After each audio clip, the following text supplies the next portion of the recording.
Smoking, B P, sugar, obesity ಮತ್ತು stress ಇದೇ ಮುಖ್ಯ ಕಾರಣಗಳು ಹಾರ್ಟ್ ಕಾಯಿಲೆ ಬರೋದಕ್ಕೆ. ಮುಕ್ಕಾಲು ಭಾಗ ಜನಕ್ಕೆ ಈ ರಿಸ್ಕ್ ಫ್ಯಾಕ್ಟರ್ಸ್ ಇರುತ್ತೆ. ಆದ್ದರಿಂದ ಯುವ ಜನತೆ ಆ ಹಾರ್ಟ್ ಅಟ್ಯಾಕಿಂದ ಪಾರಾಗಬೇಕು, ಉತ್ತಮ ಜೀವನ ನಡೆಸಬೇಕಂತ ಹೇಳಿದ್ರೆ ಈ ರಿಸ್ಕ್ ಫ್ಯಾಕ್ಟರ್ಸನ್ನು ಬರದೇವ್ರಾಗೆ ನಾವು ನೋಡ್ಕೊಳ್ಬೇಕು. ಸೊ ಸ್ಮೋಕಿಂಗ್ ಮಾಡಬೇಡಿ, ನೀವು ಜಂಕ್ ಫುಡ್ಡು ಮತ್ತು ತುಂಬ ಶುಗರ್ ಇರೋಂಥ ಐಟಮ್ಸನ್ನು ನೀವು ಅವಾಯ್ಡ್ ಮಾಡಿ, ಮತ್ತು ಹೊರಗಡೆ ಸಿಗುವಂಥ ಫಾಸ್ಟ್ ಫುಡ್ಡನ್ನು ಆದಷ್ಟು ಅವಾಯ್ಡ್ ಮಾಡಿ. ಮನೆಯಲ್ಲಿ ತಯಾರು ಮಾಡೋಂಥ ಉತ್ತಮವಾದ ಆಹಾರವನ್ನು ನೀವು ಸೇವನೆ ಮಾಡಿ.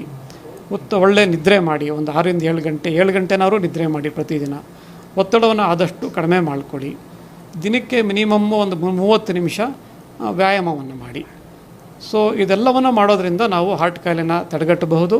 ಮತ್ತು ವರ್ಷಕ್ಕೊಂದ್ಸಲಿ ಹೃದಯ ತಪಾಸಣೆ, ಅಂದರೆ ಹಾರ್ಟ್ ಚೆನ್ನಾಗಿದೆಯಾ ಒಂದು ECG ಮಾಡ್ಕೊಳ್ಳೋದು, ಒಂದು B P, sugar, cholesterol check ಮಾಡ್ಕೊಳ್ಳೋದು. ಏನಾದ್ರು ಇದ್ದರೆ ಅದಕ್ಕೆ ಈಗಲೇ ಸಣ್ಣದರಲ್ಲೇ ಅದಕ್ಕೆ ನಾವು ಟ್ರೀಟ್ಮೆಂಟನ್ನು ಪಡ್ಕೊಳ್ಳೋದು. ಸೊ ಇಷ್ಟು ಮಾಡಿದ್ರೆ ನಮ್ಮ ಯುವಜನತೆ ಆರೋಗ್ಯವಾಗಿರ್ಬೋದು, ಹಾರ್ಟ್ ಅಟ್ಯಾಕಿಂದ ಪಾರಾಗ್ಬೋದು ಅಂತ ನನಗನ್ಸುತ್ತೆ.